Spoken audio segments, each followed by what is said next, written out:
And now, our feature presentation.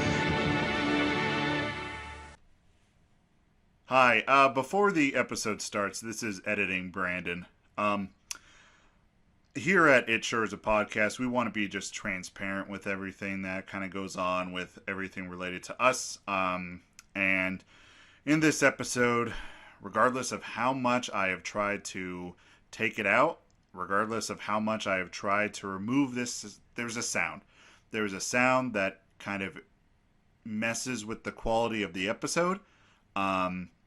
It sounds a lot like flatulence, or in layman's terms, a fart, but it is just a chair squeaking. We definitely do not fart on this podcast. We are professionals, and I thought it would just be important to be transparent with you guys. Okay, with that being said, we can start the episode now.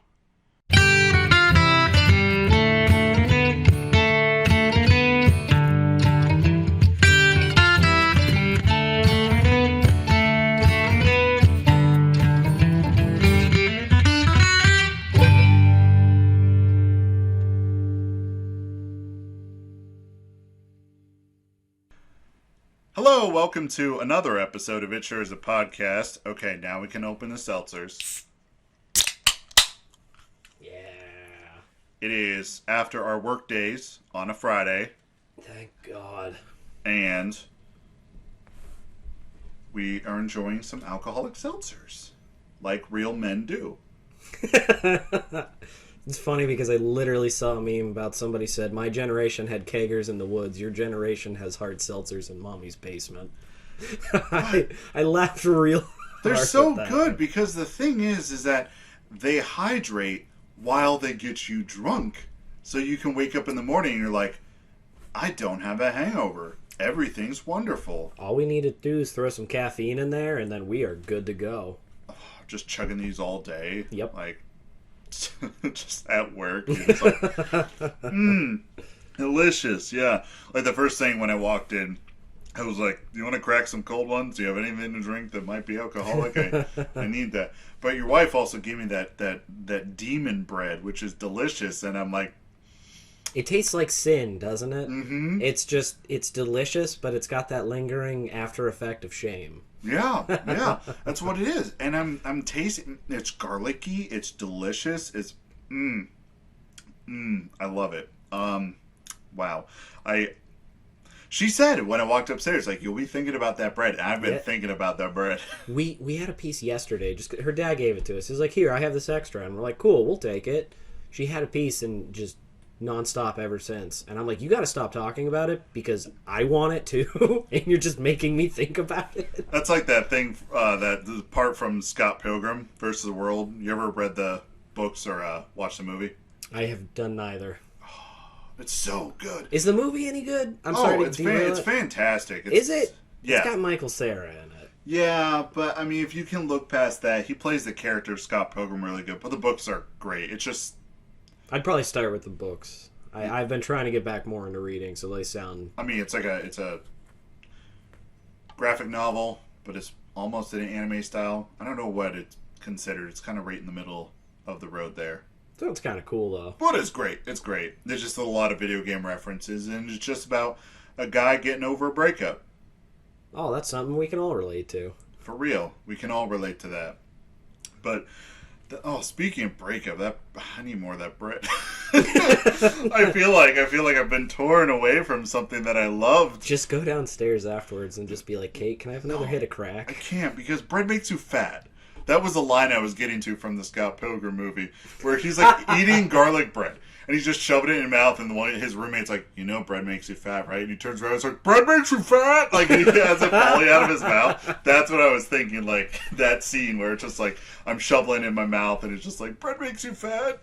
And I recently went to the doctor and had a doctor's appointment, and my doctor did confirm with me, all right, have you ever seen that Family Guy bit when Peter finds out he's fat? Yes, I love that. I had to talk with my doctor because we were talking about my ankle a few weeks ago. I told him about it, and I said, like, I'm just going to be honest, my ankle wouldn't have blown up like that if I weighed a little less. And the doctor's like, I could agree with that. Oh, wow. Medical burn. And I just wanted to be like, so when were you going to tell me I was fat?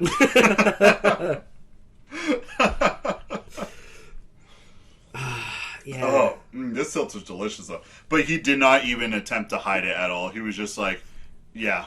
He's like, yeah, I believe that. Yeah, that makes sense. I'm glad you came to that conclusion on your own. Yeah, exactly. It's alright, I got, through like insurance and stuff, my wife's work, there's this program, if you do all this health stuff, you get like a cash, or like a check at the end of the year. Right, okay. And some of it's blood work.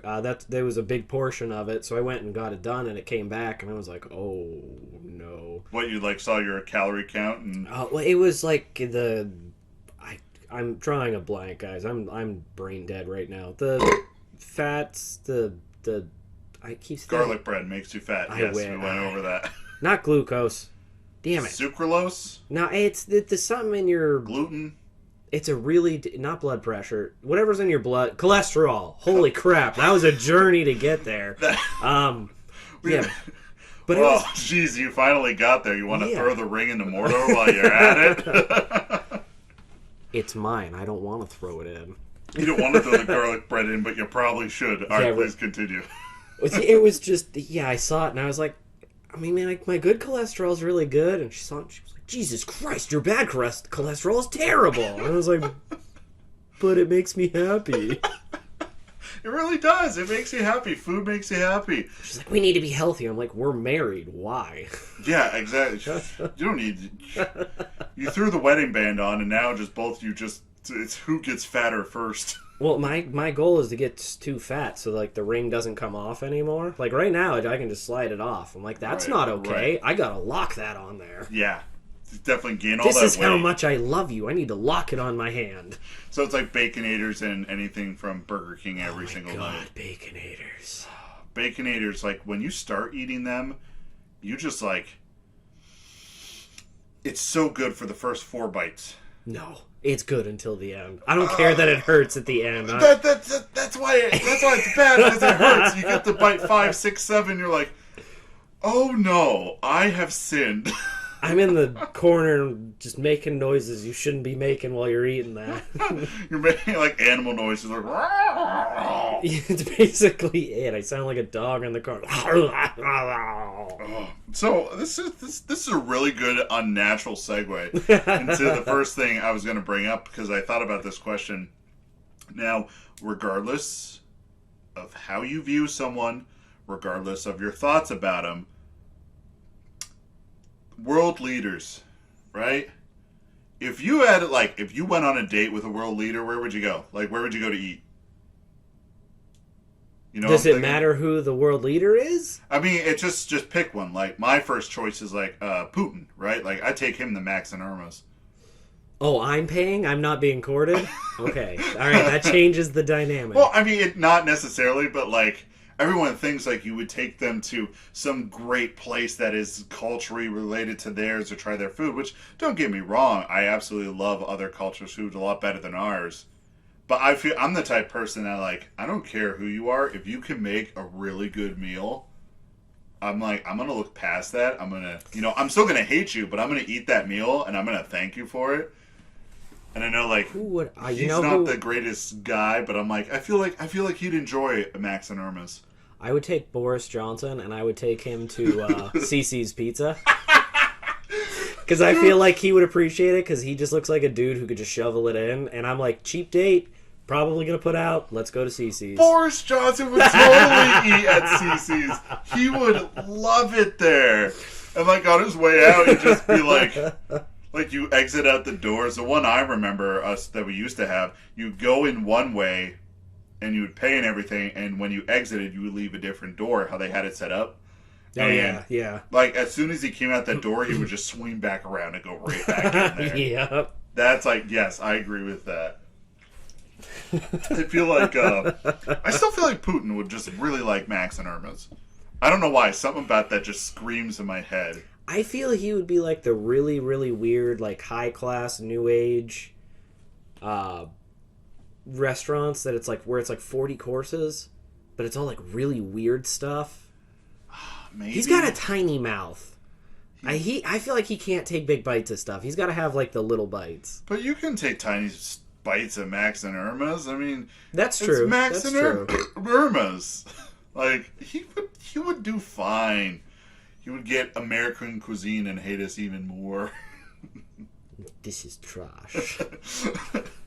It would be one of those circumstances where it was like he thought it was something bigger, and then he gets there and he's just like, "This is garbage."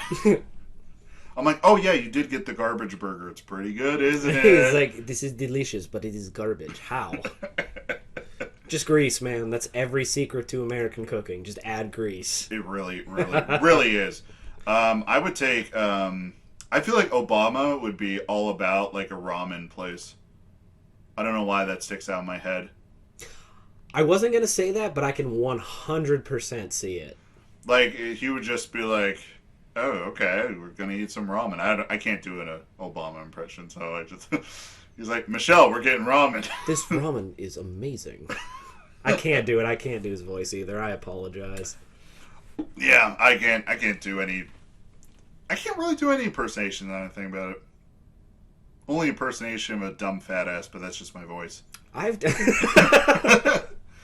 I mean, I'm a high pitched whiny nerd. I can't. Right. Trump. I would probably take him. I'd take him to. I'd take him under a bridge and leave him there. I mean, all right, we'll go back to the bit. I'm sorry. Brought up some unfiltered feelings there. My unfiltered apologies. Feelings, and I He put it out there. I'm like, I don't care what you think. You have to go on a dinner date with him. I would take him to that hot dog place that's local. I feel like he would just. Oh, that's even that. better. I was gonna say Burger King.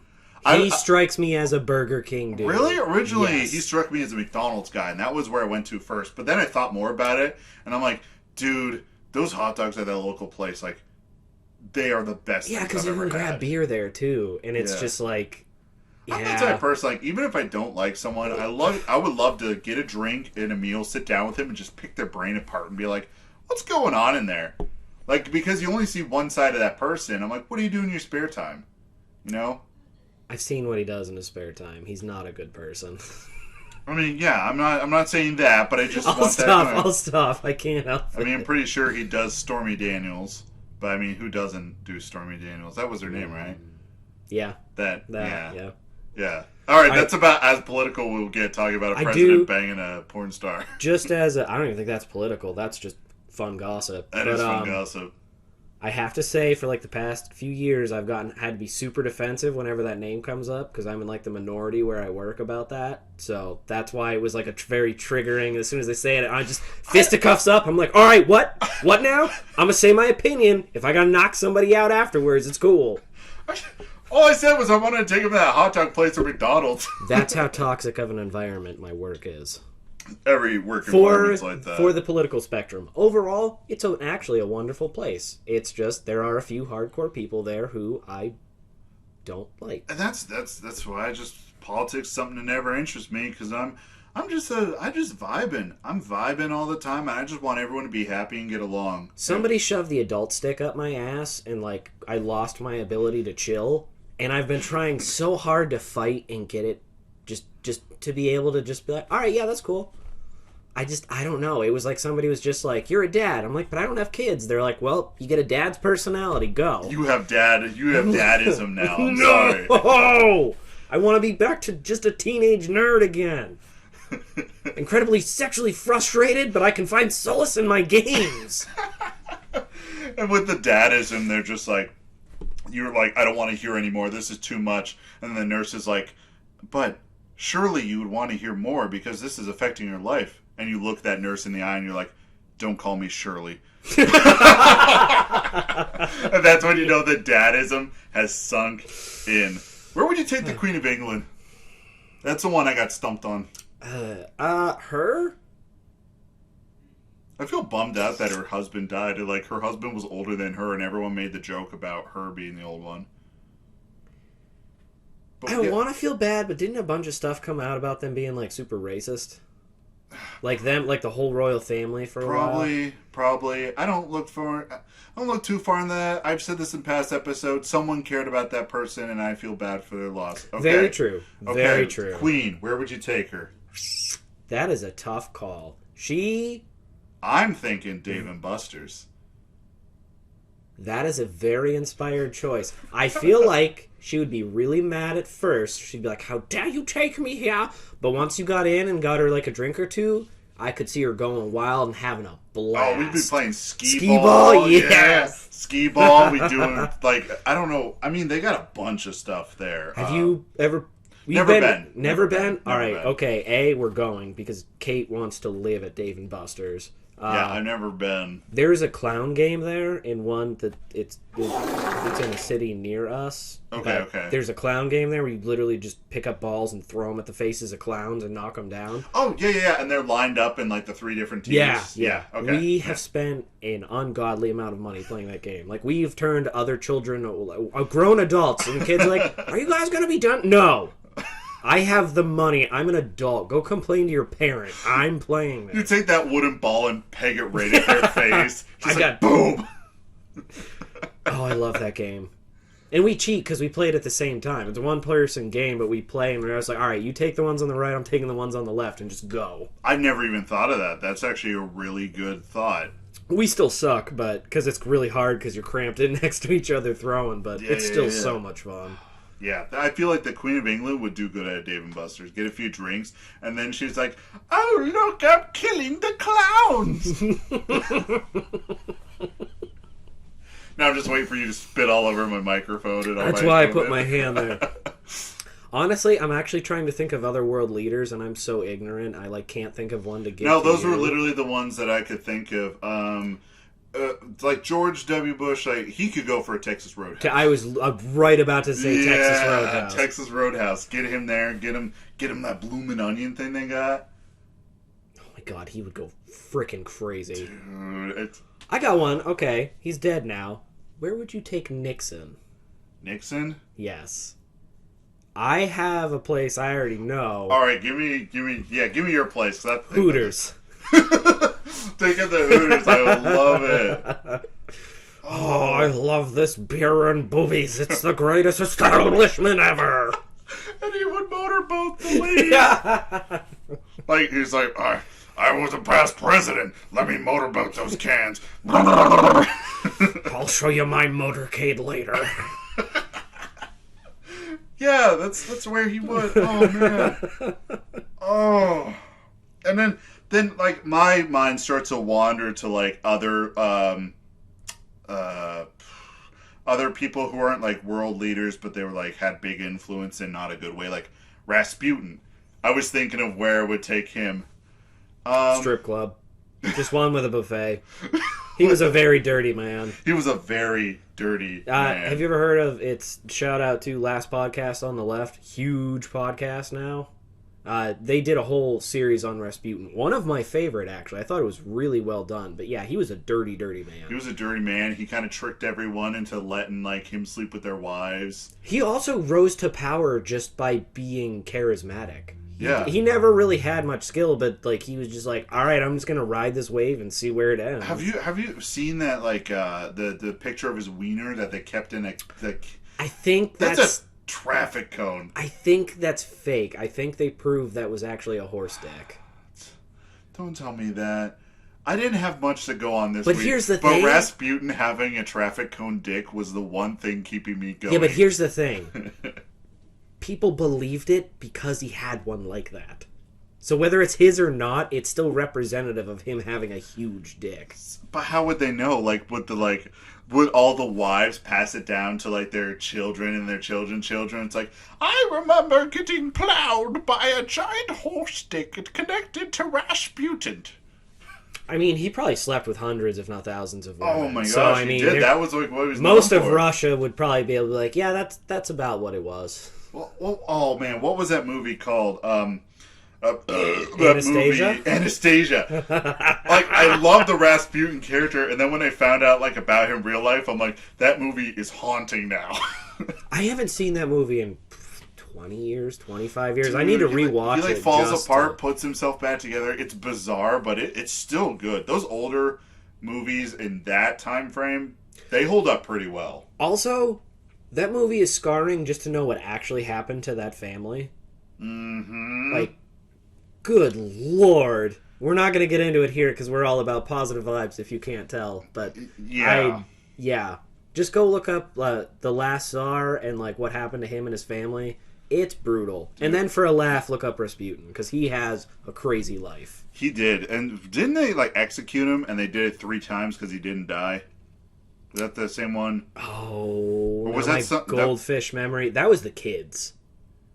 They like they tried to execute the kids by firing squad, but they had all of their valuables and stuff sewn into their coats, so like the bullets bounced off. So they wound up having to go up and just club them to death. Spoiler alert. Rasputin. Something did happen with him. I cannot remember what. I can't remember if he was assassinated or... Shoot, now my true crime brain is failing me. There was such... I'm going to have to re-listen to that series on it. They did so well with it. Okay, so Rasputin, you said strip club. You know where I would take him? You know where I would take Rasputin? Where? Taco Bell. I only take... He would probably love that, too. He would. And this quesarito is amazing! He, like, takes a bite, and he's sitting there, and he's just, like, looking around, and he's like... What is this? Get him a chicken quesadilla. We don't have this food in Russia. This is amazing! Yeah, you eat potatoes and vodka, man. And rats. A lot of rats. I don't know that. That could be stereotypical and probably racist to some degree. I apologize. I would say modern day Russia it might be, but old school Russia, I wouldn't doubt it. Because I've been... They have had a harsh go of things. Really, they have. I've been reading the Metro 2033 series based off the... Is it... Yeah, it's 2033. Based off the games that came out, like Metro Last Light, Metro... I never played them, so I didn't know what I played the were first about. 2, and they're really good. It's very immersive. I've been reading the books, and at one part in the book that literally... And they didn't even get translated to English until 2010. Literally, there's like this wave... And I literally just listened to Lore Boys, shout out to Lore Boys once again, about this. Because I was like, I'm reading it and I saw it. I'm like, oh, they're doing a thing on it. Like, shout out to them. Like, they followed us on Twitter. Bless their hearts. You know, they followed us on Twitter, gave us a heart on one of our things. So pretty much we're like in a, what is it, polyamorous relationship now. Are we going, like, it's open relationship or is it just us and them? No, it's open because you have a wife. And polyamorous. I don't think they really know that. You know, we're seeing it as this, but like if you follow us on Twitter, that's going to happen. We're going to get that. You know, follow us on Twitter at @sure_podcast. Yeah, so like, and I'm like, I imagine we'd be like super sex positive because like we'd watch pornography together. Like that's how sex positive we are. I mean, I'm down. I'm getting near 30. It's like, all right, let's go. Sex positive. So it's like, yeah, there's 3 of them, 2 of us. Oh, there's 3 of them? I thought it was just 2. No, there's 3 of them. They are. I'm gonna have to I'm just listening to their podcast tomorrow. Yeah, you need to because it's a absolute delight. But back to Rasputin doing all his stuff. No, the Metro thing. That's where we were. I was talking about the Metro and the rats because in that story, literally, you know, it's July... Is it July 4th or July 3rd? 2013. Nukes. Everyone just starts nuking everything. And then all the people in Russia go down to the Metro. The Metro's actually super deep. So it like underground? Yeah, like their Metro system is super deep underground. And like technically, like, I mean, worst comes to worst, you could live down there. But then there was this, like, an entire town was wiped out because a bunch of really hungry rats came down from the surface into the Metro. And it was just this wave of rats that just, like, literally just ate people. And, like, it just, damn. Like... And that's why I was thinking rats. That's where my rats came from. Yeah, I would take Rasputin to Taco Bell. I don't know if there's anyone else world leader-wise that I know of off the top of my head.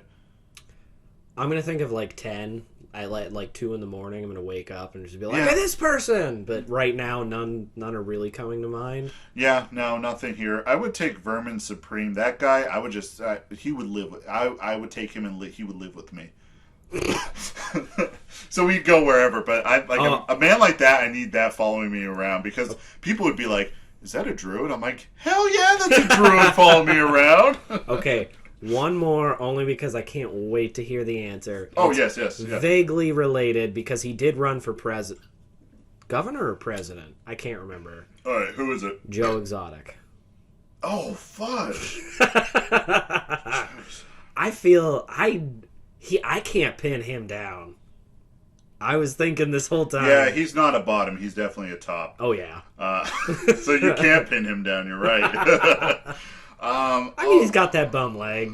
Yeah. Oh my gosh, that document. I watched the first 3 episodes and I couldn't watch anymore. I couldn't stomach it. See, Kate and I had the exact opposite reaction. We were like, we'll watch one episode just to see what it's about. 7 hours later, we're like, we just watched. I was like, I can't believe I just spent all day watching this. I cannot. That is a crazy culture that exists. That and snake people are wild. Can't do snakes. Snakes creep me out. I went to a reptile fair. I would say right at the beginning of like the spring season with my friends. We went there. Snake people are weird. There's like these guys with like super realistic tattoos of snakes just all over their body, and it's not done in a cool way.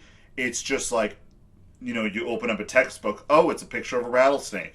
The guy opened up the textbook and was like, "Put that on me." That is like exactly what it was. And he's just carrying around snakes, and he's just like, "Oh yeah, this is a anaconda constrictor bred with a something, and it's and I'm just sitting there. I'm just like, "You're holding a live snake, and that thing's wrapping around your arm. Like, please get away from me." You're holding an apex predator around that could kill you in an instant. Nope. Yeah. Nope. No. I did talk to one guy, and he was actually very informative because I was like, "Yo, what's up with snakes? Am I right?" And he's like, "Let me tell you about snakes." And he's just like, there's only a few that are like aggressive, but actually like if snakes are raised like kind of in like domesticated, they actually are pretty mellow and chill. But he's like, you still have those few that are nasty and gross. Unless you put them on a plane. Then apparently they're all killers. They really are. And then you just get Samuel L. Jackson up there. That movie, underrated classic. I loved that movie. Here's the point I'm at in my life where I only want stupid movies because I can't watch serious movies because they're just depressing. I can't watch superhero movies anymore because I relate more to the bad guy than the actual heroes. I have been saying, I'm sorry, on that point, I have been saying for the past few years, I'm like, being a child is wanting to be the superhero. Being an adult is realizing the villains are usually right. They are right. Every single time. Like Thanos, even with that, like, okay, he could have done it a little differently, but I'm like, dude, but the world was happy. Yeah, I don't mind it. You snap that finger, even if I go, dude, all right, either there's a lot less people or I go. And you know what? I'm fine with that. It was painless. Resources are now plentiful. I turned into Ash. Have you ever seen the movie Watchmen? On the topic of serious movies? Yeah. Hate that movie. Because, before everybody gets mad, loved it until the last, 5 minutes. Oh, because there was world peace? Not even that. It was the most realistic ending I've ever seen. Or as far as watching the movie, I'm like, well, this would make more sense. And then they do it. Spoiler alert to anybody watching, I don't know. I mean, it's an old movie, so I'm hoping everybody's seen it by now. Yeah, but when Rorschach just gets blown up by, what is it, Dr. Manhattan? Yeah. Whatever. I got so angry, and I was like, for the rest of the night, I was mad. I was like, why'd you make me watch that movie? And Kate's like, it's like one of my favorite movies. I'm like, I hate that movie. She's like, why? I'm like, because it was a real ending. That's bull. I didn't watch this movie for a real ending. But then at the end, I definitely remember he sent the journal of what happened to the news thing because, there was world peace established because the bad guys won. Yeah. Pretty much. Yeah, he was an evil, or not even evil, but They all blamed Dr. Manhattan and everyone had something to rally behind to hate. Yeah, and he was like, all right, cool, I'm the bad guy, I'm going to kill you because you're going to tell the truth, and I'm just going to, hike it over to Mars. Yeah. And, I'm good, and then there's world peace. And that's why I was like, I can't. That's why Elon Musk wants to get there. He wants to get to Dr. Manhattan. He's still there. Oh, the billionaires just want to leave because their planet's on fire, and they're just going to bring their little girls that they can all repopulate with. That's why all the billionaires are trying to go to space. I hate it on how accurate that is. We really derailed from whatever the topic was that we were on. I think we were... No, you asked who was the person we were going to take to...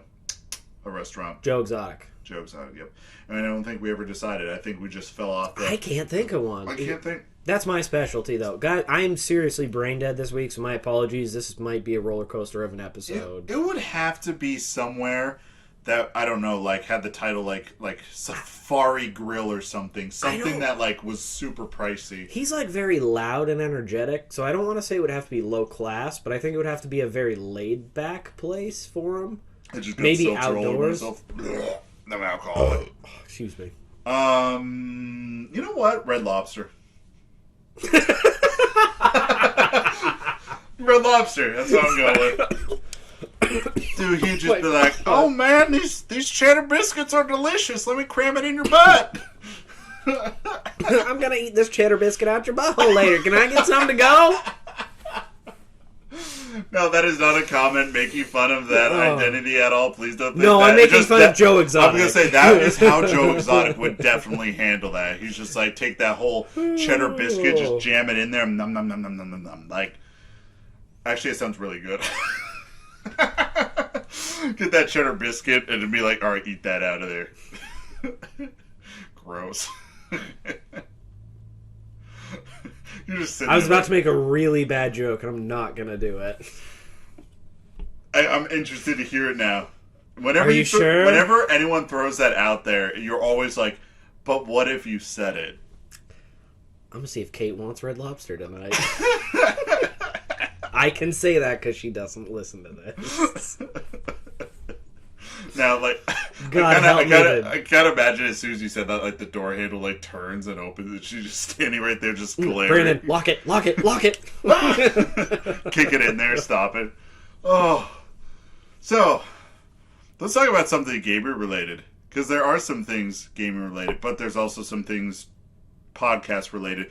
Which one do you want to hear first? Podcast or gaming-related? Let's do podcast-related first.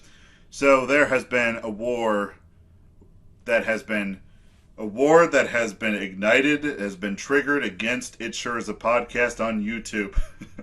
So if you are on Spotify, definitely, this one always updates the thumbnails. Other apps, I'm starting to find out that they will update the thumbnail sometime and sometimes they won't, so I'm going to have to figure that out. I have my PS4 battle axe ready. Who do I have to go whoop? I think her name's like Sharon at YouTube or something. I don't know. Sharon. I actually don't know if that's her name, but that's the first name that came to mind. So on the YouTube page, if you listen on YouTube, which I don't know why you would, but I guess there's troglodytes out there still in our society. That got me. I still throw it up there because yes, people do still listen on there, and that's how you grow. It's like it's not the thing that I go to for podcasts, but I totally understand why that like people are clicking around there and stumble upon it. This last week episode, literally the thumbnail is just the It Sure Is a Podcast, and then there was just a giant email in the background that says like, you have broken our terms and conditions for sexual content and nudity. I haven't been on YouTube. I'm going to look this up real quick while you're talking about and then in the corner, I put a picture of the Nintendo Switch versus... And I was going to put the Steam Deck, but I decided to have fun with it, and I took an image of a Sega Game Gear, and I shrunk down the original thumbnail that kept getting flagged and taken down, and I put it in there, and now they're fine with it. Like, they're 100% fine with it. Unless Eric looks it up and they've done something. But I've been checking my email... No, YouTube just sucks, and it's not showing me what I want to see. Yeah, YouTube. I typed in It Sure Is a Podcast, and all these other stupid things came up about, should you start a podcast? That is the one that always comes up. Hey, maybe we can incite some people to start podcasts, because it's enjoyable. I enjoy it. But the thing about it is, it kept getting taken... All right, the first time it got taken down, they said, you're breaking the policy on sexuality, sexual content, and nudity. And I'm like, okay. So I looked over it again. It's like, no, I'm not. And all it is just, if you've seen the Spotify thing, tell me where the sexual content is. Maybe it's Gex. Maybe that's what they were getting horny over. But literally, it's just a ripped dude. He has pants. It's clear. And they're just like, no, that's porn. So I'm like, okay, I'm just going to put it up again because F you, YouTube. So I did. And 20 minutes later, it got taken down again. So my friend and I, we sat down and we're spitballing ideas on how to fix it. And I put another one together, but it just didn't feel like it. Do you see? You see it? You see it? And if you look real close, the original thumbnail is jammed into that game, Sega Game Gear. It is like slammed in there.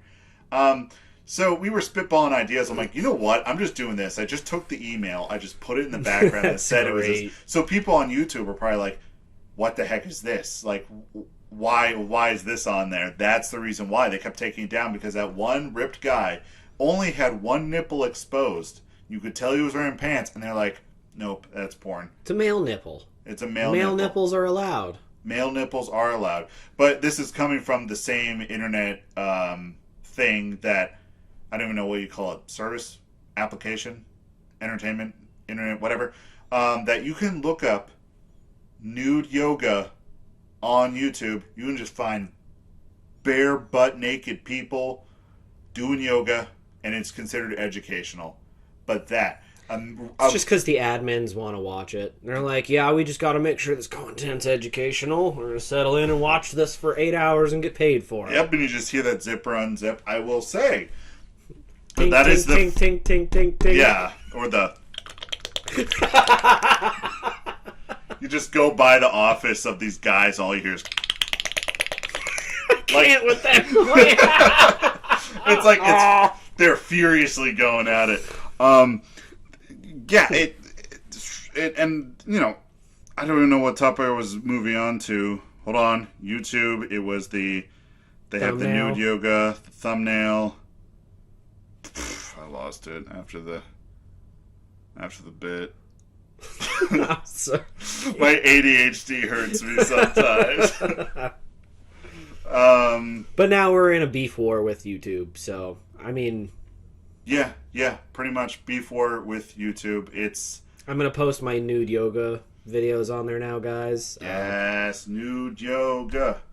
I 20, I'm sorry, $50,000. It gets taken down in the first 5 seconds, but probably because they're like, you're not attractive. Get out of here. No uggos allowed on this nude yoga page. It was just so frustrating. Eventually, I settled on that and put that up there, and it worked. It's fine. I don't know. We were being censored. Oh, the other thing we're being censored with that goes into our gaming news. Pokemon Unite has been released. I have been playing the crap out of that. I even called off a little bit of work. Hold on, let me finish the statement before my ADHD kicks in. Called off, took a half day to just play it. I did a really cool pose with my character where, so Pokemon Unite, you get a trainer card. You can design it so people can look at your trainer card and be like, oh, cool. That's your trainer card. That's what you look like. That's your avatar. So I thought I'd be really cheeky, and there's a pose where you put your arm out and do a peace sign, and you're standing up and all cool. So I moved the camera of the card because it's a 3D model in the card, and you can just move it wherever you want and take a picture. So I did that, right? And I put just the peace sign up there, and then I put a little heart, and then I took a Slowbro that was kind of sitting. There was a sticker, and I put it right on top of the finger, so it looks like my finger's going up Slowbro's butt. And the little heart is like Slowbro's like, yeah, I love that baby. And that got taken down. Of course. So I'm playing, and I look at my card, and I'm sitting there, I'm like, it's just the regular pose. The Slowbro and the sticker are still there, and the character's still there, but there's no arm up, and he's just standing there in the default pose. And I'm like, this podcast is getting censored, or I'm getting censored every other day of the week, apparently. Also, on the Twitter, I have linked it to the Nintendo Switch account. So, you're just going to get random pictures and random cool things on there related to Nintendo. So, if you want to look at that and throw us a follow, you will get that content. And also, you'll be invited into a polygamous relationship with us. So, that's something to look forward to. What system is Pokemon Unite for? I have not heard about this at all. It's for the Switch. It's a Pokemon. What? It's a Pokemon MOBA. Do you know what a MOBA is? Not really. I always have to explain this to him. Like, listen, old man.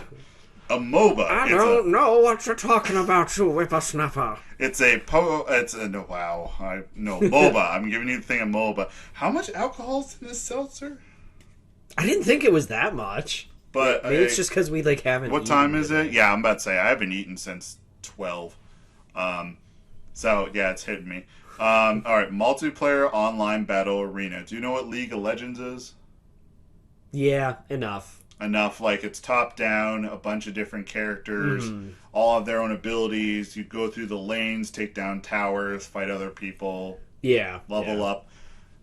That, but it's Pokemon themed. Huh. Real quick, real precise. 10 minutes is the max length of a match.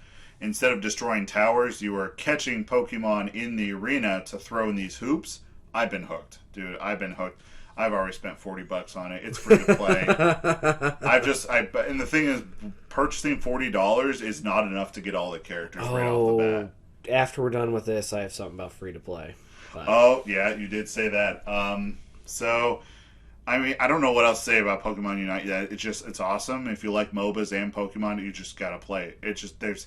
I have, stayed up way too late playing it. And that hasn't happened in a while.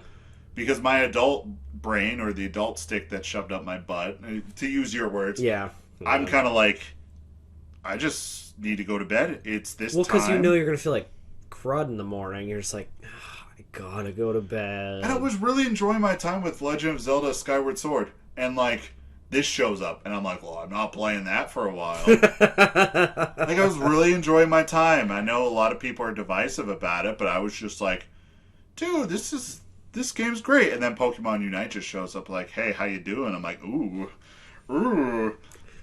It's just that meme of the dude walking with his girlfriend. The other girls walking by. Yeah, and that one Skyward Sword's here. Pokemon Unite's behind. Yeah, that's it. And I'm just like, ooh. It's good. It's like a simplified MOBA. But, I mean, if you like Pokemon and MOBAs, it's simplified. You get in there. And what's so good right now is the people who play on Switch do not remember. No, I'm sorry. Do not remember. God, I need to eat more of that bread to soak up this booze. They do not know how to play a MOBA, and it's fantastic because there's a lot of tactical mechanisms working in a game like that where you have to coordinate with your team. If you're a support, you have to stay by your teammates or you will die.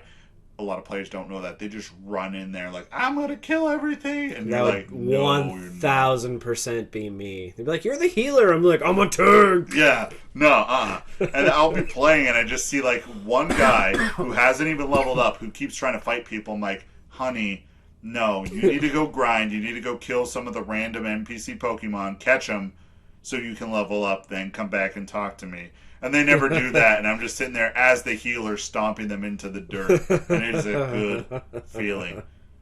So tell me, what's your free to play issue? What's your gaming news? Because there's a size, so it's probably bad.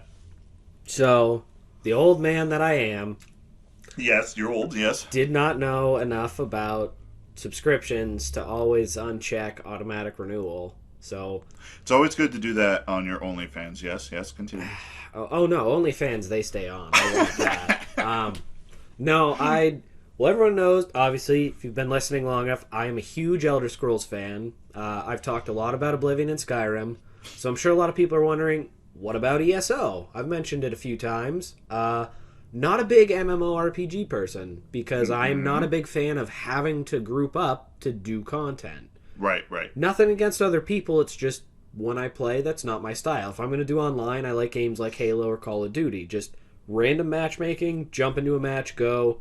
I don't like, hey guys, you're going to be the tank and I'm going to be the healer and let's go in and do this. Yeah, you don't want to coordinate. You just want to get in there and get that dopamine rush. That's exactly it. And if I'm going online, I want that. I don't want to have to... It's just my play style. If I'm doing an RPG, I like it to be... I actually highly enjoy seeing all of the other players around. I just don't like the fact that I have to group up to do this stuff. I think you should be able to do it on your own. Which maybe I just suck, because there's plenty of people who are like, I've done all these dungeons and stuff by myself. I'm like, well, I just suck. Anyway. But those people had to put in a lot of hours to get to the level Jesus where Christ, they're able I think to. This is some people's lives. And again, if that's what you're cool with, awesome. Oblivion was my life for a solid 3 months, 10 hours a day. It was like a job. It was. But anyway, I didn't turn off. I bought a year subscription to it. Didn't uncheck it. I get an email one night as I'm laying in bed. Mind you, I get an email at night, like 9 o'clock at night. It's like, hey, your subscription's going to renew on, I think it was the 19th. And I was like, all right, I'll just cancel it. Look at my watch. That was the 19th. I was like, oh no. Can I still cancel? So I run downstairs and turn it on and cancel it. I check my credit card statement the next day. Nope, they had charged me and then sent the email like, if you want to not do it. I was like, that is a shiesty move, you guys. But that's how they get you. That's how they get you, because it always sets the auto renew. It was like $150, guys, for a year subscription. It hurt. It hurt me in my wallet and my soul. And then I had to tell my wife what happened. Do you know how embarrassing that is? And then my wife beat me. You moron, why didn't you unsubscribe? She doesn't sound like that. But no, I was like a little kid who like broke a vase or something. I was like, hey, I gotta tell you something. I goofed up. I was like, they didn't tell me till afterward. But anyway, I'm stuck with it for another year, so I might try to give it another go. Because they have awesome gameplay, and obviously I love the universe. I gotta find my way in to want to play it. Which, I mean, Andromeda took me a few tries, and then once I finally got into it, I loved that game. So I'm hoping ESO is similar. I'm hoping I try it again. Maybe I find my niche. Mm-hmm. I just got to find my class and the playstyle I want. I have gone through almost every class, and I'm like, I just don't know what I want. No one knows what they want. But you can do any playstyle with almost any class. Now, people will argue that, I'm sure. I apologize if you're offended by that. But you really can. If you put your heart and soul into it, you can turn any class into any style you want, so... Yeah, and I'll be honest, you know how I say Borderlands my favorite game ever, right? Yeah. First 3 times I played it, no, 4, I hated it. I hated it, because it didn't click, I didn't understand it, and once it clicked and I understood what it was and what I was looking for, then I'm like, I'm on board for this. That was me with Oblivion. I hated it the first time. I was like, this sucks, I don't know what I'm doing, and blah. I stopped it. Couple months later, because I already knew the basics when I started it, loved it. Now I'm an addict to Oblivion and Skyrim. You're an addict to the Elder Scrolls. I am. I'll be playing a game completely different, and every once in a while I'm just like, you know what? I think I need my fix, and I'll play it for like a week and be like, all right, I'm good, and then I can go back to normal life. That is how I am with Warframe. Warframe, yeah, pretty much. Yeah, that's how I am. I will go get my fix and play it for a month, like, solid, and then I'm like, all right, I'm done. They're coming out with some new content. Warframe, I saw, they had a big update or something coming out? Or? Yes, big update. So, big update, the new war's happening, everything in the Origin system. Is that what it's called? Or is it Solus? I get so confused. All my sci-fi MMO games, I call it, it's just the basic solar system. They have announced cross-play and cross-save. So all my Switch data, I can play it on the computer, which I'm excited about. I'm still going to play it on the Switch, but like now I can play it on the computer and have the same data. It's also coming to mobile, which still runs better than the Switch version, which hurts me. Like the guy, pulled out his cell phone. It's like, I'm playing Warframe. And it's looking good, and you watch it on the Switch. Because how they presented it was like, there's the PS4, Xbox, PC. All right, let's get our Switch friend in here, and you could tell they all have good frame rates. The Switch is just like, and then they're like, "Oh, what are you playing on?" You know, they're really trying to show up, and the guy's like, "I'm playing on my phone. It looks better than the Switch." And I'm just like, "This is garbage." Damn it, Nintendo! Come on! No one cares about my system that I love. Nintendo's like, we're coming out with a better version. We're coming out with a better version. I had someone text me, and they asked me, so what's your thought on the Switch 2 or the Steam Deck? And you know what I did? I sent them a link to the podcast on YouTube, a link to the podcast on Spotify, a link to the podcast on iHeartRadio, a link to the podcast on... Here, you can listen for an hour and a half about what I think about it. I was like, I'm not having this discussion again. I said my piece. And then I heard some other people bring up some good points, and I'm like, I hate it because I'm on the losing side, but we're not talking about that today. We already did. Yeah, they got a big update coming out. They have that, and they also have the new war, which is going to be the sentients are coming to the system.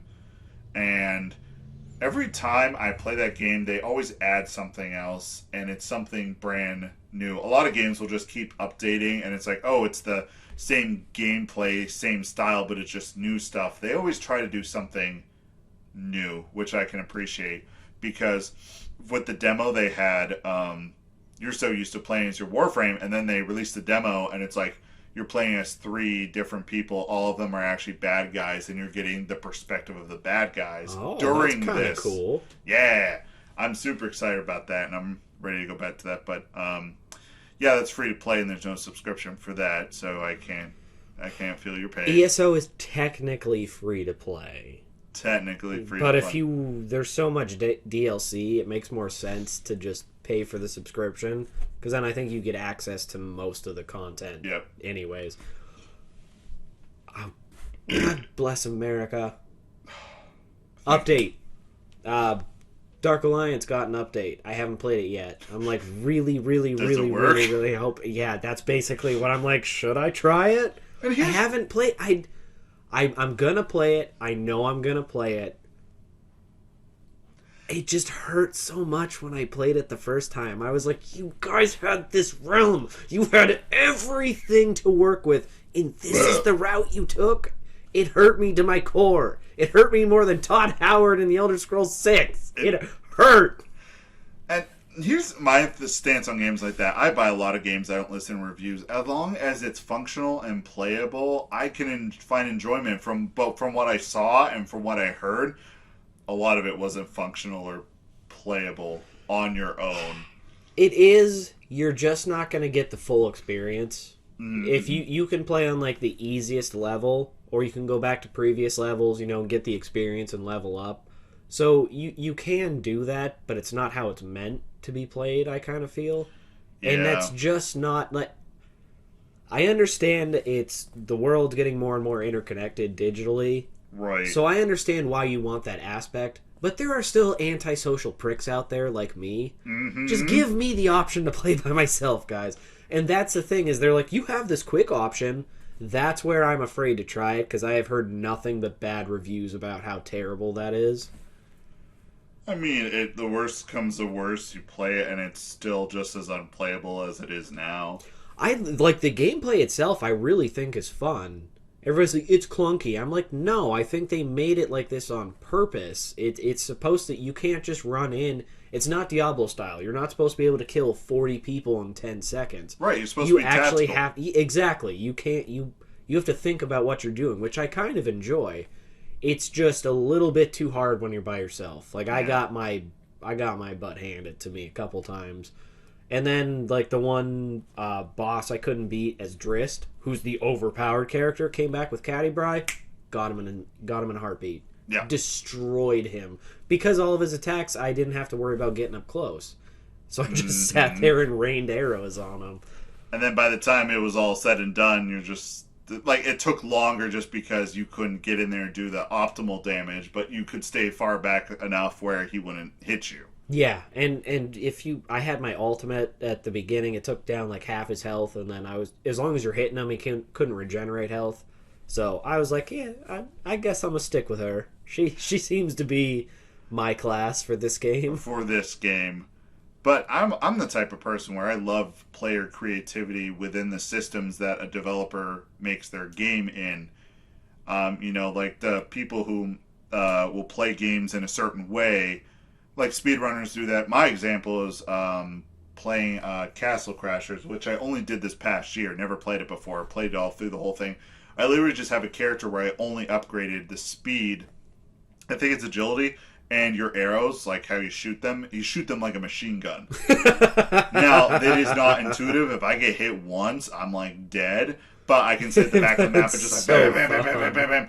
And it's just that I was allowed to do that. There was that creativity, and I could do that on my own. And when a game kind of like tunnels you into this one way of you have to play it this way. And I do have to say it's the old school RPG of like health, endurance, strength. So you have those. You can get different skills. You can upgrade them. So you can tailor a little bit. Like if you want to be more up close, you can give her more martial skills. You can up her health and everything. She can be a close-up person. I'm not probably going to do that. I'm just going to jack up her arrow damage and her health so I can just stand in the back and same thing. Just be like, all right. Pretty much they should just give her an M16 and just send her in there. Oh my God, that would be so just much loads fun. up and all the orcs are like, and just like, boom, boom, boom, boom, boom. And they're just all getting massacred, screaming, just, ah! I cast Midwest American spell, just double. just double. You just pull out 2 of them from under your cloak. And just go just Borderlands Gunzerker mode on it. Oh, that would be... That was my favorite thing. I've never even played any of the other characters because I only play the Gunzerker. And when I started a new file after I max leveled, I just picked Gunzerker again. The funny thing is I've never played as a Gunzerker. He's my favorite. Assassin has always been my... And obviously with the Switch ports and that I have them, I'm going to play anyone but the Gunzerker just to see, because I've only played as him. And literally what I would do is just like build this absolute tank that I could get all this aggro, start shooting everything, and I'm regenerating ammo. So people are like looking in crates for like, oh, I need ammo. I'm just running around both guns like, like I don't need that, not at all. I got the assassin maxed out. Throws those, what are the kunai knives? Yeah, and you can like mark someone for death. Everything. You go invisible, you get to throw them 5 times. Even bosses didn't matter. If you threw all 5 at them, they were gone. Just gone. It was gone. Because it was like every elemental effect plus massive damage plus critical. It just, I was like, I can't. This almost isn't fair. It was hilarious. It was awesome because it was a limited effect, which is why I loved it so much. But right, yeah. It's like, oh no, I'm gonna die. Nope. Nope. You just chuck all those kunais. I don't know why talking of chucking kunais brought this up, but this is something that I didn't even tell you, and I was thinking about on the way over, and then I got some emails that in the future, this is why you'd want to go to the socials and everything. So it sure is a podcast on Instagram, and also the it sure is a podcast on Twitter, which the actual handle is sure_Twitter, sure_podcast. I need more of that bread. I'm thinking about it, that garlicky goodness. The reason I'm throwing that there, be sure to follow, because I actually have some game codes I'm going to be giving away for a select number of more indie-related games. Ooh. So it's like a game giveaway. I'll be honest, what happened was I backed these things like almost 7 years ago on Kickstarter, and then I kind of forgot I did, and then purchased the product, and they emailed me and they're like, hey, we got a code for you. You want it? And I'm like, well, crap. So, if you go to the socials, give them a follow, there's a chance I'm literally just going to throw up a code for something. I'll tell you the system, tell you the game. A lot of them are the smaller indie games. Yeah, that just popped into my head, so I wanted to throw that out there before I forgot. Some of those indie games are just gems, though. Like, it's just... They really are. I mean, here's the thing. Valheim, that's the one I always compare. That game is 1 gigabyte big. I've spent 120 hours. For 1 gigabyte, I got... Well, here, 1 gigabyte and $20, I got 120 hours out of it. And that's I'd say impressive. That's worth it. Oh, yeah. That is worth it 100%. I mean, the only game I think I have like an obscene amount of time in is Skyrim. Well, Oblivion and Skyrim, yeah. Yeah, no duh. I think I still have more time into Oblivion than I do into Skyrim. You need to go back and just add more time into Oblivion. Actually, out of the games, like... I probably will. The thing, I was looking at it, and I was like, I would actually probably rather play Oblivion over Skyrim. Just, like, look at the screenshots side. The graphics obviously aren't as good, and the gameplay's a little weird, but you can break the game. I love that. There was an NPC in that game who talked about, they're like, they got arrested or fined for chapel climbing. Yeah. You can do that if you get your speed and agility high enough. You can jump on buildings. I've made it on top of their chapels, which you are not supposed to be able to do. It is so much fun in that game. Just jumping on water is a skill. I remember hearing from someone, maybe it was you, that and maybe it was in an earlier podcast episode, where like there was a certain spot in a certain house where you could jump, and it would like infinitely make you jump. If you got yourself stuck somewhere, so you could just leave it sit there, and it would just do it for you. Yeah, you spam the jump button. It's the. Okay, so it was you. The Corals Fighters Guild. Yeah, the Corals Fighters Guild. If you go down into the basement, there's a little forge. So if you jump between the forge and the ceiling, you basically get stuck there. So I don't know if you can still turbo buttons. If you could, that would probably make it easier. But I would just spam the jump button because it was like a half-second jump. So after, I forget however long, but it wasn't like an obscenely long time. Agility's up to 100. You can just jump anywhere you want. You just jump over entire settlements. With some magic or some skooma, you can. Oh, skooma. That's like the crack of the world, right? Or yes. Is that moon dust? Moon dust is used to make skooma. Ah, yes. Or moon sugar. Moon sugar. I think I need some bread too. I'm like mixing up all my drugs in that game. I remember definitely in Morrowind when I was a young lad playing that on my computer. And I was so taken away by it. I couldn't figure out what to do, but I figured out the one quest where you had to wait for this guy to put some like moon dust or sugar into this log in the starting town. And then you would have to go take it, and you would have to go take it to someone else. They literally have a quest like that in Oblivion. In their skeezy town. They're like, you have to go find this drug dealer and buy drugs from him or something to prove he's a drug dealer. Yeah. It's And like, that's crazy. I'm not turning him in. He's just trying to make a living. And like the guy would walk up in the swamp, look around, and he'd put it in. I mean, not look around as like, I don't know, as well animated as games today. He'd walk around and then like they would just grab his model and turn it like, like 30 degrees either way. And then they would just have him put it like, do a hand motion. And I'm like, I think you just put it in there. I'm going to go look. And then you just found a bunch of moon dust or moon sugar, whatever the hell it's called. I love that world. You do. So, perfect segue into the last bit here. What was the game that got you on board with video games? Like, I'm going to be playing video games until I am 90 years old, pooping my pants at a nursing home. What game did that for you? That? Ooh, you're gonna make me reach back way. It's like way almost like that sexual awakening, but the gamer awakening, if you will. My nerddom awakening was Lord of the Rings. Right, that was your nerddom. For gaming, shoot, nothing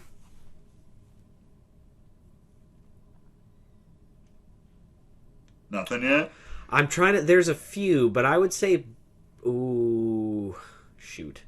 All right, I'm going to go with, it's probably a little bit of a cliche, but I think it was the one that probably had the biggest impact. I don't think it was the first game I ever played, but... and it doesn't have to be the first game you never played. It's just like... The earliest one I remember thinking, like, I can put hours upon hours into this game and not get bored. Super Smash Brothers. Super Smash Brothers, the original one? Yes, the very original one. I remember we had neighbors that would come over and we would just play that, and it was so fun because you could have 4 people instead of just me and my sister. Yep. Older brother kicked my bottom. Yep, could never. I'm sorry. I could beat him occasionally, but what was it? Saffron City, the Pokemon level? He's undefeated. Dude, that was one of the best levels. Couldn't beat him. It made me so angry every single time. He's like, let's play this one. I'm like, no, you're gonna win. He's like, yeah, that's why we're playing it. That's why we're playing it. So, I was thinking about this the other day. So, I have to get the dates right. Yeah, okay.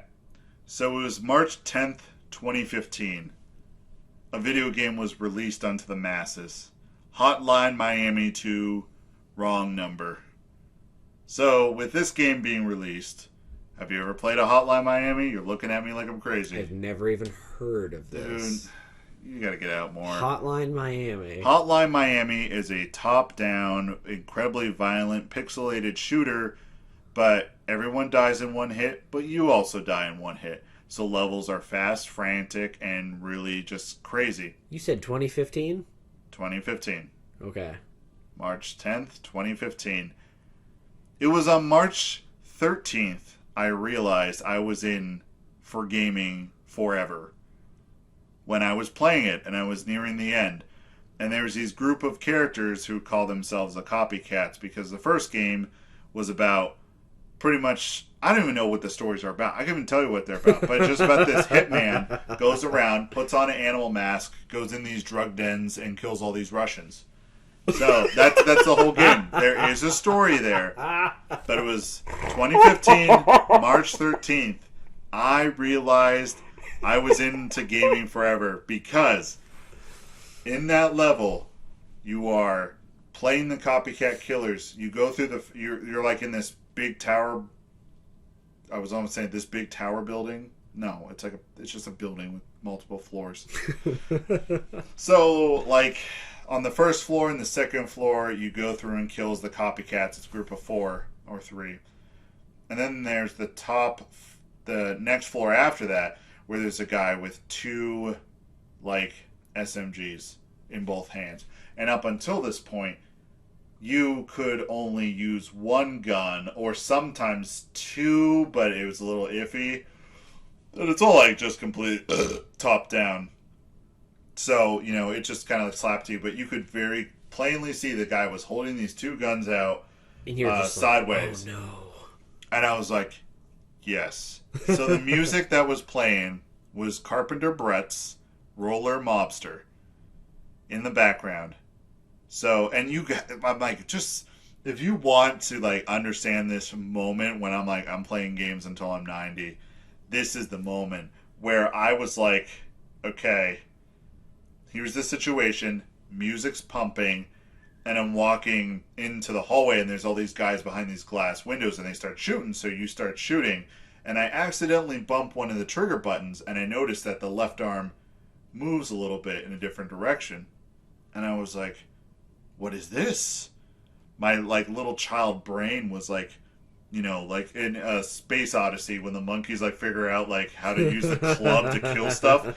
Like I was sitting there and I bumped the button, I pressed it again and I realized that his arms spread out to the sides. So I was like, no. So I ran down that hallway. The beat drops in the music. And look, I'm getting goosebumps right now. Can you see them? Like, yes. I am running down, guns pointing to the sides as fast as I can, pulling the full auto triggers, guys getting destroyed, and like roller mobsters going in the background. And that was the moment I'm like, I'm playing video games until I die. I'm going to be that guy who will turn down sexual advances to play Kirby, in which I have done. I mean, obviously. That's... The funny thing is I could picture you just everything about that moment where you're just like... And it just like, it was so cool. And like, obviously you die a lot in that game, so I was like, trying the different options. I would literally just go down there spinning in a circle, the guns out, and bullets just going around. Everyone's like, getting shot. That was the moment when I knew like I was just gaming. That is my life right there. And unfortunately, I started a podcast about it. About like, all right. Unfortunately, I think this is the greatest thing ever. That was 2015. 6 years ago. Is it only 6 years? I mean, like only 6 years ago, but it like kind of shows like that perception of time because it feels so much longer. Oh yeah, I was a small child and I was just like, I'm gonna be a gamer. Yeah, 2015. And then Halo came out and I was just like, no, I'm an adult gamer. No, I'm an adult gamer who drinks Mountain Dew and like yells. 11 years old or however old I was. I was like, I'm a gamer now, but I'm sophisticated. Like I played games before, but I always was just like, oh, it's just run and jump. Oh, it just shoots something. This person who made this game, which was a very small team who made the Hotline Miami, it's like 1 or 2 people, if that, like, decided, wouldn't it be neat if I just put a button where the character's arm... Sorry. I'm just dying. It's okay. I've never heard you cough unless you're talking on the podcast. What is wrong with you? I don't know. I think I just get like overly excited. I actually get that way when I talk for long periods of time, especially doing the podcast. I'll get congested and my nose will fill up and I'm like I can't breathe, and I don't know why that happens. But back to my point. This guy decided to just put one button press to make this character's arms go from straightforward to just spreading out to the sides, like horizontal. It's just like that thing was like, games can do some crazy things. Because I've never done that in a game before. I don't think there's really been a game like that does something like that. Well, like the two weapons, and you just kind of like hold them to the sides, and just like, because always it's just a first person shooter, but nothing wrong with that. But it was just like, that was the moment I'm like, okay, gaming, we can do some creative stuff here. Yeah, we can do some creative stuff. All right, well, that was the last thing I had. I don't know if you want to fill the airtime with anything else. Just quick update on, I'm sure nobody actually cares, but just quick update on my gaming status. I'm almost done with Mass Effect 2. I got a little bit further in Greedfall. Greedfall is going to consume a lot of my time once I finally give in. Greedfall, yes. Tell me more, because I haven't played it, but I just know... I know a lot about games, but I don't play a lot of games, if that makes sense. Like I just don't have time to. That's my problem. Oh, me neither. But it's... That's why you got to pull up Brandon and just... take half days to play Pokemon Unite. You have no idea how hard it is to just every Friday. I'm like, I could take Friday off. I could just game all day on Friday. You could be the Sigma gamer. Next year, that's going to happen. I have to save a bunch of my vacation time because we're taking 2 weeks off for the honeymoon. So I only have a very limited amount. But next year, I'm not working a Friday ever. But no, Greedfall, awesome. Best way I can think to describe it is Fable-esque, but with like a Dragon Age style party where you get 2 companions to go with you. Can't you romance those companions? Maybe. I'm not that far yet. I only have a few. Do you want me to look it up? Yeah. So we can know who I would 100% say you probably can. I can definitely see that being an option at some point. But that game was just super cool. Yep, you can romance it. It's a little bit clunky, but not in a bad way. The thing is, like, if it's clunky, that's okay. Is it playable? Oh, 100%. Yeah. I shouldn't say clunky. Maybe that's not the right word. It's just a little awkward, but you just got to figure out how that game, like, times and functions and all that. Mm-hmm. Once you start figuring that stuff out, it's just awesome. And there's very customizable. It's very important if you want to do, like, lock picking, or you can blow up walls with chemical stuff to get into places, or... There's like acrobatic. Yep, there's acrobatic. It's really cool. That's awesome. All right, Mass Effect Greedfall. I'm obviously gonna start ESO because now I'm hooked again. I'm so pissed about that. But I don't think you're hooked because you want to. You're hooked out of obligation because you paid a bunch of money for it. Yes, my wallet's like, I'm gonna cut you. Go play it and make this worth it. But shoot, there was one other one. Oh, I've been playing the crap out of Baldur's Gate Dark Alliance. Not the new one, not the new Dungeons and Dragons Dark Alliance. The old one. Yes. The first one or the second one? First one. All right, because I know both of them have like showed up on that shop store. I saw them. I'm like, oh, they're both there. Wait, did they redo the second one? I'm pretty sure. Unless I'm crazy. All right, hold on. Let me look, because I might just be a big fat liar and I just saw the first one. Well, they were talking about, like, a lot of people were getting excited, hoping they were going to. Baldur's Gate... Because Dungeons and Dragons Dark Alliance, I think everybody was really hoping for just like a Baldur's Gate Dark Alliance 3, because it was such a crazy good series back then. Yeah. And it wasn't, and it kind of failed to live up to the hype, I think. So, I think I'm looking at a lot of things. A lot of articles said they're teasing it, and it very much could, but it wasn't announced. So I just saw the first one. I'm just like, oh, then probably the second one then. I think they will, just because it's like 2 consoles ago. So I don't think it would take a whole lot to just import it over and sell it. But the thing is, I was listening to another podcast talk about this. It's money. Are they going to make back their investment? I think with the hype of the new game and with the disappointment of Baldur's Gate Dark Alliance was a huge game back in the day. A lot of people are going to, and with the re-release of Baldur's Gate Dark Alliance and the release of Dungeons and Dragons Dark Alliance, I think there's enough hype. If they do it soon, they could make their money back. Because the code's all there. They just have to, and again, it's probably ignorant. I don't know what all goes into making it playable on a new console. It's okay. But... If you talk about video games, you're completely validated to shit on the people who actually put in the work. It's okay. You can do that. I just... Because everything... I understand it's going to be a lot to update it, but they're not really updating the graphics. They're just taking the core gameplay and just making it playable on a new system. I think because of that, it's not like a whole game development and everything. They're taking that something that already exists. I don't think they have to throw a whole lot of money at it. Yeah, to do that. And also, there's those little quality of life changes that they want to throw. I mean, they should throw in there if they really want this product to be good. I mean, technically, Dark Alliance played worse on the PS4.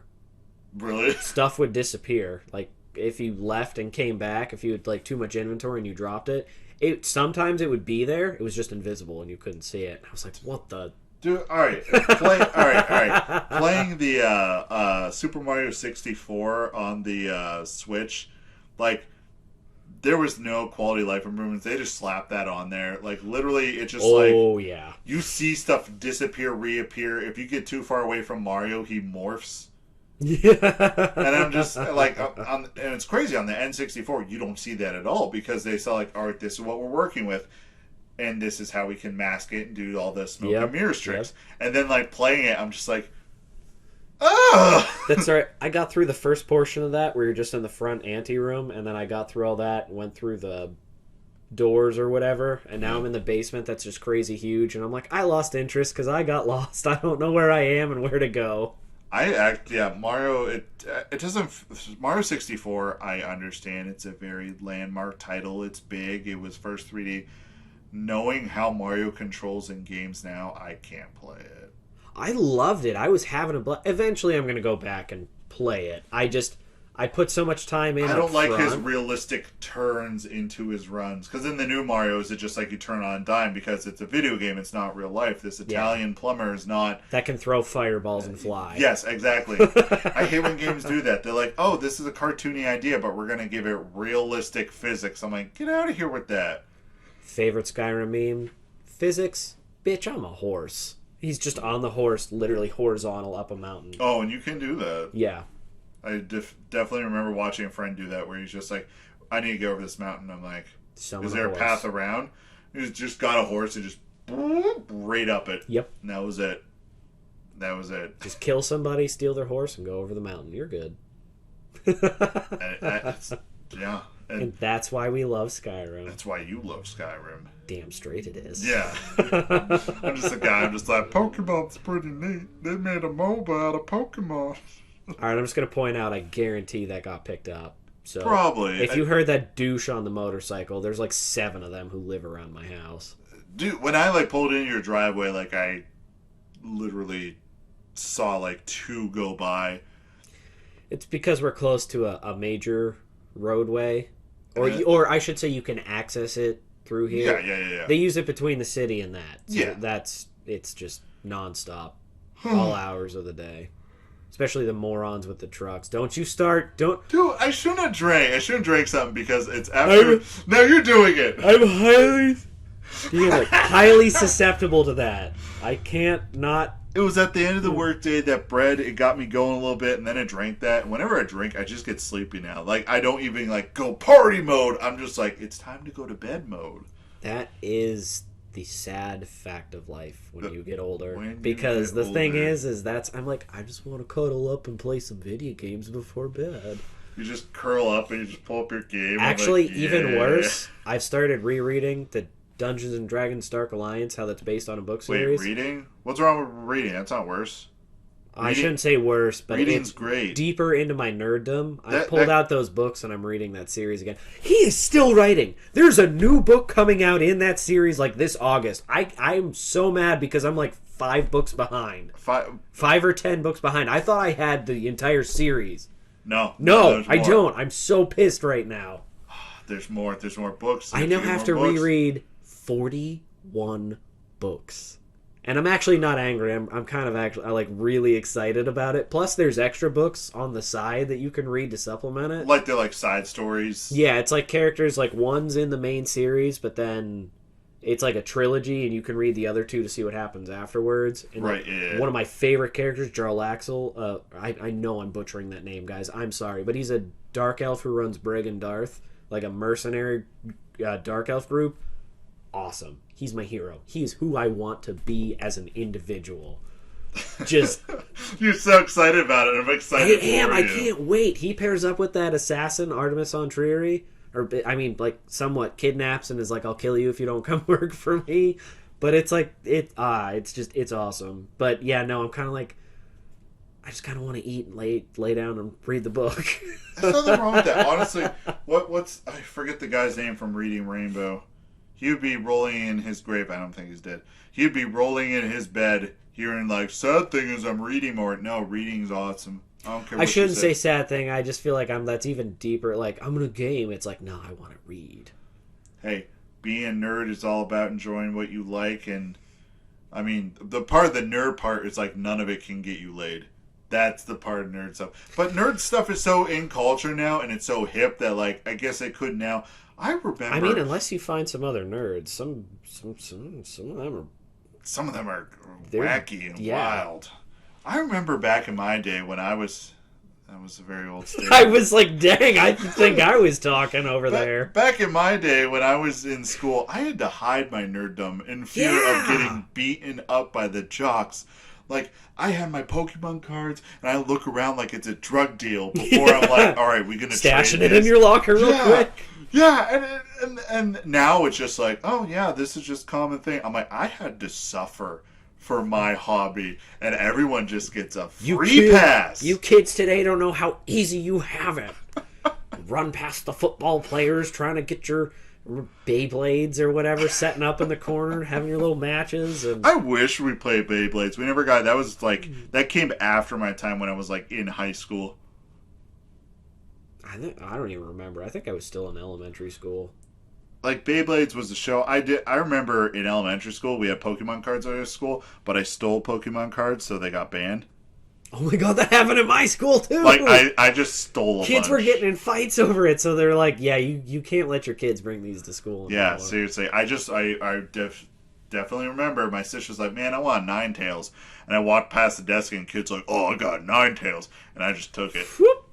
Yeah, I still don't have any remorse over that one. I'm like, that's how I trade. The Pokemon cards were gold. You protected them with your life. Pokemon cards are gold now.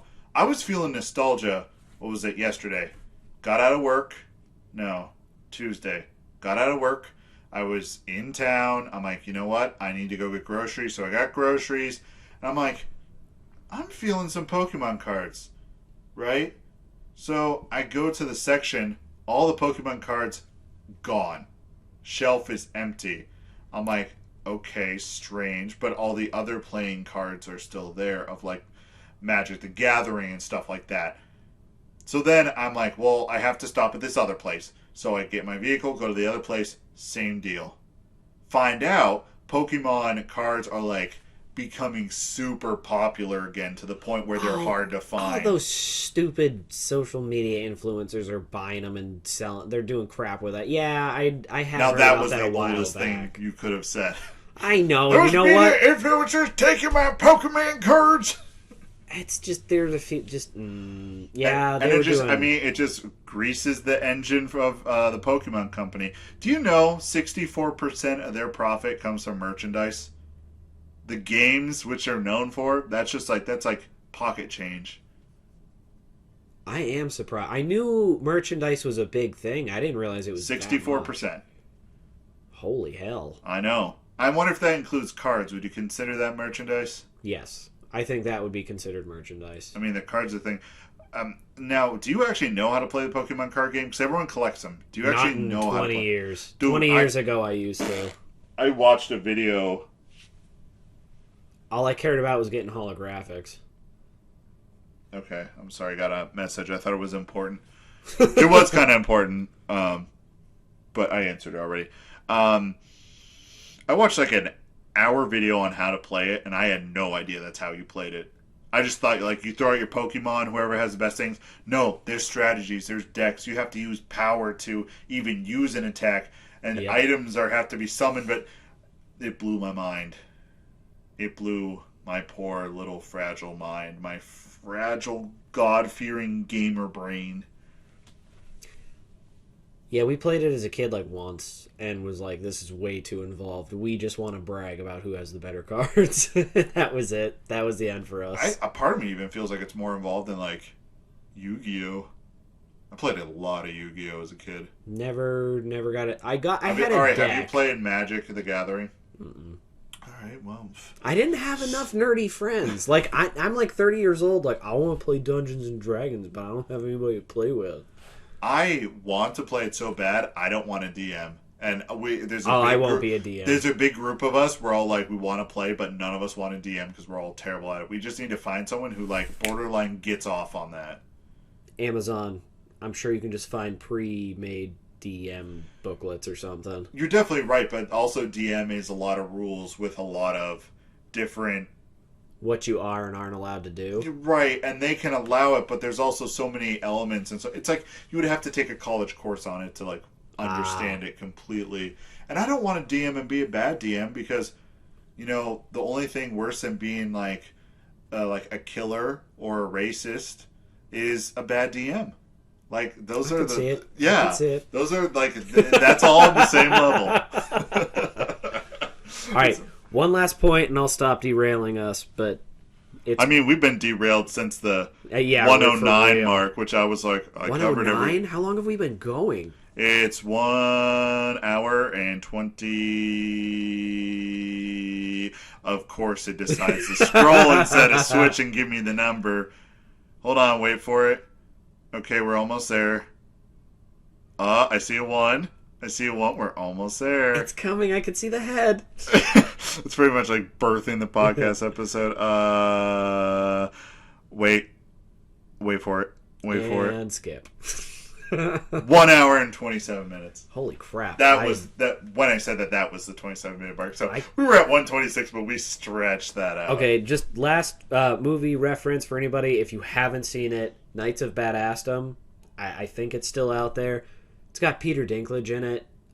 There's another dude, decently well known. I think he was in the one movie about Bigfoot. I can't think of his name. Anyway, it's basically about like Dungeons and Dragons, but it accidentally comes to life at like a medieval fair type deal. It's awesome. Like this ghost comes out. It's crazy. Knights of Badassdom. I'll look that up. It is hilarious. It's like a B-list movie. Like yeah. They clearly like we don't have a big budget to like do a blockbuster huge hit. Yeah. But they worked in that realm, and it's amazing.